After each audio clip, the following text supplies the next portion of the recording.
We're back with Simone Cruer, the Demo Diva, for our next edition of Demolishing Barriers, brought to you by Scott Equipment. So, Simone, who are we meeting today? Someone close to you, right? Oh, one of my favorite people in the community. I truly love this man. There are very few people that I allow to speak into my life, but every word that comes out of Carl Panebiango is amazing.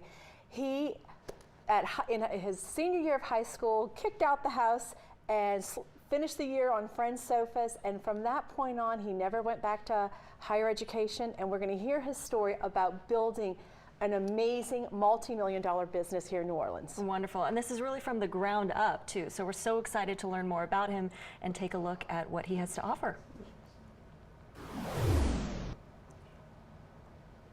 Carl, it is so great to be here with you. You are one of my favorite people in the community, but really one of my heroes. The first time I saw you, didn't even meet you, you were on the runway of Men of Fashion, and you are as colorful then as you are now.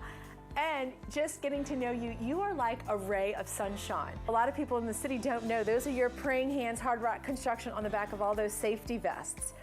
But it wasn't always that prayerful and easy when you got started. I mean, as a young man, you were kicked out of the house. Yeah, when I was 17, my parents threw me out of the house. Parents were a lot stricter than they are today, it seems to me. But my parents threw me out of the house. Had to finish high school living on my friends' sofas, teachers' sofas. Everyone gathered around or rallied around to help me as a senior in high school. And Carl would rally himself. He started Hard Rock Construction in 1989 with a staff of just 5 people. Now, 30 years later, Hard Rock Construction employs nearly 200 people. What do you think has been the largest barrier in your life that you've said, you know what, that wasn't a barrier, I blew right through it? Not going to college. You know, when I graduated, that was in 1977, that was a thing that everybody was starting to go to college, and very few people that I know didn't go to college, and so I saw that as an obstacle, but it never was. You know, like my uncle told me at 12, if you're the hardest worker and you strive for excellence in everything that you do, people are going to want you to do it. Jim. Oh, wow, look at this. This is fabulous. Healthy body, healthy company. Healthy mind. Healthy mind. Healthy mind.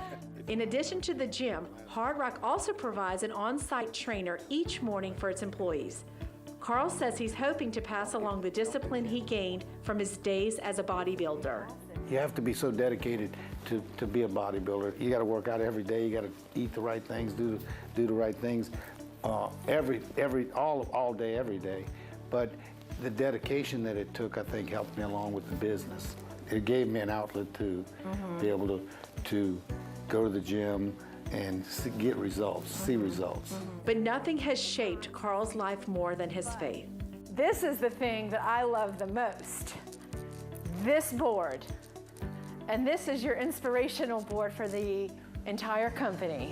This is the most important thing we have in the room. It's our prayer board that we use, that everyone calls in and asks to be put on it. I mean, look, Jeff Sweats, he doesn't work here. He's on it. I love it. We also put any jobs that we're bidding on the prayer board. And what I do is I always pray for God to bless it or block it. So it's on here. So sometimes you don't get a job because it's a bad job. You don't want it, you know? And the prayer board is backed with an actual minister on staff, full-time, and then some. He's on call 7 days a week, 24 hours a day. Anything that happens, any person in our company that has any kind of sickness, that parents get sick, that anybody dies, any weddings, any funerals, he does everything, marriage counseling, anything that we need, he's there. And he spends his day in the field just going around and touching all the employees to make sure that they need, if they need something. If more of us who are trying to build successful companies would just pay attention to the formula, and the formula is take care of people's spirits, take care of people financially, take care of people physically, then, you know, we have a strong community. You know, my motto is, and you can ask anybody that knows me, you just can't outgive God. You know, so it's just a cycle of you continuously get blessed by giving. Wow, another amazing story. And like so many of these stories you bring us, nothing keeps these people down. Oh, Jacqueline, I have so many stories about Carl, but the one that really comes to mind, he loves giving his Christmas bonuses. And it was Christmas a few years ago, and it was the big party night. He rents out a hotel ballroom. Oh, fun, and his wife was in the hospital on her deathbed. Oh my goodness. He did not tell the company. He went to the party, he gave out the Christmas bonuses, and he called Pastor Dale, his friend of 42 years, and he said, we've got a serious problem. Please meet me at the hospital. They prayed 3 days straight through the night, did not leave the hospital. The doctors told him to say his goodbyes to his wife, and she made it through. Oh my goodness. She was healed. What a miracle. So he is a man of faith. He is a man of passion. I love one of his other stories. He says, you know, if I go to a restaurant and I get poor service, he says, sometimes I even leave double the tip. And I said, well, that doesn't make sense. And he goes, if that person chose that career path, they're having a bad day. And he said, my way of thinking is perhaps I'm blessing her to help the next person. Wow. And so really the blessing goes to the next person behind me. He's paying it forward. All right, Simone, thank you so much. So if you know someone who fits the Demolishing Barriers profile, email us at greatday@wwltv.com.